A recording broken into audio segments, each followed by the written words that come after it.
This week has quite a few big updates, with Chris Roberts discussing more details on 4.0 and 1.0, a new roadmap update, ISC showcasing the level design team and how they're taking a more gameplay-focused approach instead of an art-centric one, and Star Citizen Live shows us how new missions are designed. While Alpha 3.24 struggled when it was released to Evocati, CIG delivered a second patch later on Thursday that resolved a few more issues. All this and more on Last Week in the Verse.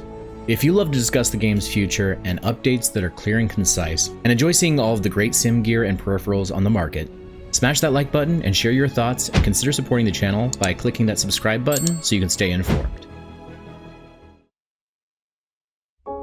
Last week they finally dropped the roadmap update for Alpha 3.24 that showcased all of the features coming up in the next patch. Freight elevators will bring us new ways to interact with our cargo and local inventory by allowing us to place our items on the elevator to store them, or select items we want to remove from our inventory so we can load up our ship with cargo. New cargo hauling missions will finally round out the cargo gameplay a bit more by allowing players to accept contracts where they can take cargo from point A to B without having to purchase their own cargo. Storage access will give us a new, more physicalized way of interacting with all of the items that we own. Personal and instance hangars will give us customizable hangars where we can load and unload cargo without being interrupted by the general player base. And the new blockade run or dynamic event will give us a more unique and bespoke mission that will allow us to break through a blockade to deliver Quantanium to a station. Now that all of these features are committed and the patch is now in Evocati, this will further enhance Star Citizen once it goes live. Last week there were quite a few issues with the two patches that CIG released to the EPTU, but they seem focused on getting a lot of the issues resolved and will hopefully deliver a more solid patch on Monday. And given everything I've been hearing so far, this is one patch that will probably move from the EPTU to live relatively quickly. If you want more information on everything included in 3.24, check out the video I did Friday. I'll leave a link in the description. Inside Star Citizen recently delved into the core philosophies that are shaping the Frankfurt level design team as they gear up for Alpha 4.0. The discussion highlighted how level design is a meticulous process that blends gameplay elements with immersive environments to craft a seamless and engaging experience for players. This approach ensures that every aspect of the game world feels interconnected and purposeful, enhancing the overall player experience. They also discussed how they masterfully employ leading lines, strategic lighting, and cleverly placed cables to subtly guide players through the immersive environments of Star Citizen. These elements are not just aesthetic choices, but are meticulously crafted to direct players towards key discoverable areas and pivotal events.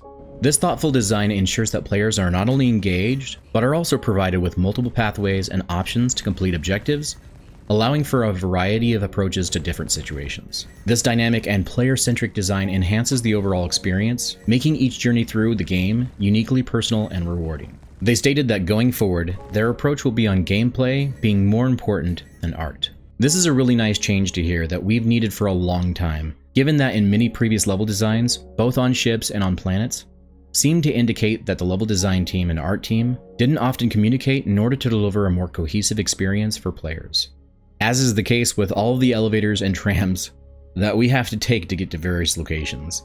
Now, during Star Citizen Live, the mission design team is currently hard at work on refining their mission design, focusing on creating a fair and more balanced system for calculating rewards based on the time and difficulty of each mission. This involves determining the grade of missions, which will set the requirements and rewards accordingly. By establishing a solid baseline, they aim to ensure that players feel adequately compensated for their efforts, enhancing the overall gameplay experience. This meticulous approach is crucial for maintaining player engagement and satisfaction, as it directly impacts the perceived value of the missions. Looking ahead, the team is also planning for future updates, considering how missions can integrate with automated systems. This forward-thinking strategy is essential for the long-term evolution of Star Citizen, as it allows for more dynamic and responsive gameplay. By tying missions into automated systems, the developers can create a more immersive and seamless experience for players. This not only enhances the current gameplay, but also lays the groundwork for more complex and engaging content in future updates. The team's dedication to both immediate improvements and future innovations highlights their commitment to delivering a high-quality gaming experience. At the recent Bar Citizen China event, it was revealed that Squadron 42 will receive full Chinese localization, including both voiceovers and in-game text. This is a significant step forward in making the game more accessible to Chinese players. Additionally, Star Citizen will follow suit with its own localization efforts in the long term. Aaron Roberts emphasized the importance of improving the online presence of non-English speaking communities, highlighting that they are actively gathering feedback from these communities to prioritize their near-term work. This move is expected to enhance the gaming experience for Chinese players and foster a more inclusive global community. In addressing server issues that affect the latency of the Chinese community, particularly those using the servers in Hong Kong, CIG expressed a keen interest in expanding their server capacity and quality in the region. They are also exploring the potential of collaborating with a third-party Chinese company to enhance the gaming experience for their audience. This move aims to reduce latency and provide a smoother and more reliable connection for the viewers, ensuring that the community can enjoy the content without the technical interruptions. This strategic expansion reflects their commitment to delivering high-quality content and maintaining a strong connection with their global audience. What I will say about their response is that I hope that going forward they're more dedicated to finding solutions for players in the US, the EU, and Australia that have been with the project for a long period of time and have dealt with a lot of the server issues. When discussing the future of multi-crew gameplay in Star Citizen, the developers highlighted exciting new systems like engineering and the resource network, which are expected to be introduced with or just before 4.0. These systems promise to enhance the collaborative experience, allowing players to manage ship resources and repairs more effectively. Additionally, they have plans for improved team-based communication, exemplified by a spotting ship that can relay pings to other ships in the crew. This will enable more strategic coordination and elevate the gameplay experience, making multi-crew operations more immersive and tactical. They also clarified that Star Citizen 1.0 is the first full release of the game. I guess in some regards it may have been confusing to some, but it's important that backers understand what that ultimately means when we get to that point. The devs then discussed their plans for longer distance engagements, the design direction being clearly influenced by the visual aesthetics of Star Wars and The Expanse. These iconic franchises were cited as benchmarks for achieving a specific visual feel in their project. However, it was emphasized that the majority of combat will occur at short range, ensuring intense and immediate action. This approach aligns well with the immersive and detailed gameplay, but I hope they refine this more as Master Modes needs a lot more work. By drawing inspiration from such renowned sources, the creators aim to deliver a visually captivating experience while maintaining the close quarters combat that fans of the genre appreciate. They've also confirmed that their overarching goal is to elevate every ship to a gold standard state by the time they hit a 1.0 release. Specifically, the Constellation, which has been cited as an outdated model, will undergo significant updates to meet the current standards before the initial 1.0 launch. Additionally, the Aurora and the Mustang were highlighted with the aim to ensure that these ships are capable of completing all of the base gameplay loops. This commitment to quality and functionality is critical for enhancing the overall player experience and maintaining the game's competitive edge. I honestly would have expected them to reference the Reclaimer, since that's one ship that has desperately needed a rework for a long time. The Polaris is just a week away from its gray box review. It's been confirmed that a separate station will be required for the torpedo functionality, meaning the pilot will not have any control over weapons. This change emphasizes the need for teamwork and coordination among the crew, adding a new layer of strategy and immersion to the gameplay. As we await the review, it's clear that the Polaris is shaping up to be a game changer in the Star Citizen universe, promising more specialized roles and dynamic combat scenarios. And since the ship is finally coming out during IAE, it'll be nice to get our hands on our first truly capital combat ship. The devs then went on to answer questions on the Banu Merchantman and the Nautilus, stating that neither of them are in production. Honestly, I can hear all of the Merchantman fans seething with anger at this update, which is understandable, but the ship really is a unique one that will require a lot more work in order to be completed. It also heavily relies on trade, which we still don't have in the game. And as a Nautilus fan, I'm sad to hear this epic mine layer isn't being worked on either. There was also a brief question about having fishing in the game, which Chris Roberts answered, stating that he wants to have it in-game at some point, but it won't happen anytime soon. This is good to hear that they're at least thinking about it.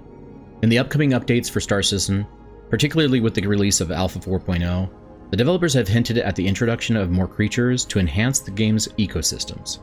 This expansion will not only include a variety of new species, but will also balance the ecosystem by introducing both predators and prey.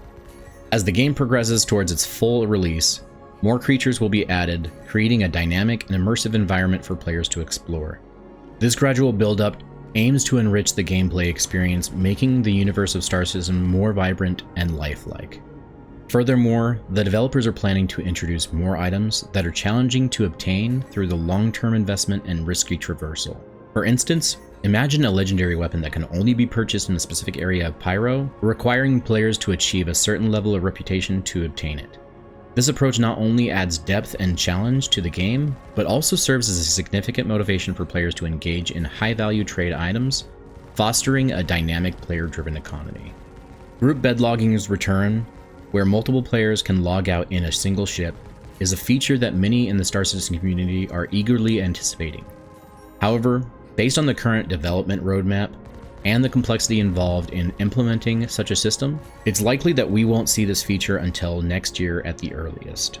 The developers have a lot on their plate with ongoing updates and new content, so while group bedlogging is on the horizon, patience will be key for those looking forward to this functionality.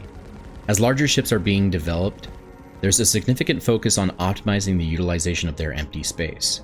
This is particularly exciting as deeper ship interactions such as the resource network are set to come online. This means that the vast interiors of these ships won't just be empty corridors or cargo holds. Instead, they'll be integral parts of a complex system where resources are managed and distributed efficiently. This evolution in ship design promises to enhance gameplay by adding layers of strategy and immersion, making every inch of the ship's space valuable and functional. The recent roadmap update for Star Citizen Alpha 3.24 outlines several upcoming features, enhancing gameplay through new mechanics and missions. The introduction of freight elevators will enable players to manage cargo and inventory more interactively, while new cargo hauling missions will allow for contract-based cargo transport without personal investment. Personal and instance hangars will offer customizable spaces for loading and unloading cargo privately. And a new blockade runner dynamic event will challenge players to break through blockades to deliver valuable quantanium. Despite some initial issues in the Evocati test phase, the developers are focused on resolving these issues to ensure a stable release. Inside Star Citizen's latest updates also revealed the design philosophies of the Frankfurt level design team as they prepare for Alpha 4.0, emphasizing gameplay integration and environment interaction to enhance player experience. The mission design team is refining a reward system based on the mission time and difficulty, aiming to ensure fair compensation for players. Future updates will integrate missions with automated systems for more dynamic gameplay. Upcoming features include multi-crew gameplay enhancements with new systems like engineering and the resource network, and long-distance combat inspired by Star Wars and The Expanse. The developers are committed to bringing every ship to a gold standard by the 1.0 release and optimizing larger ships for better resource management. Future updates will introduce more creatures to balance ecosystems and high-value items that require significant investment and risk to obtain, fostering a dynamic economy. Thank you for watching.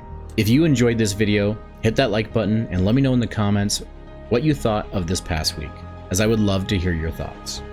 Remember to join our community by subscribing to this channel, where you'll be provided clear and concise news and updates on Star Citizen, and reviews of some of the best gear and peripherals in the sim and gaming market. If you want to join the channel and support the creation of these videos, then consider becoming a member and get special perks such as loyalty badges, priority replies, and access to special channels in my Discord. And if you want more information on tons of Alpha 4.0 leaks, then you'll want to check out this video. Fly safe, pilots, and we'll see you in the next video. Havoc out.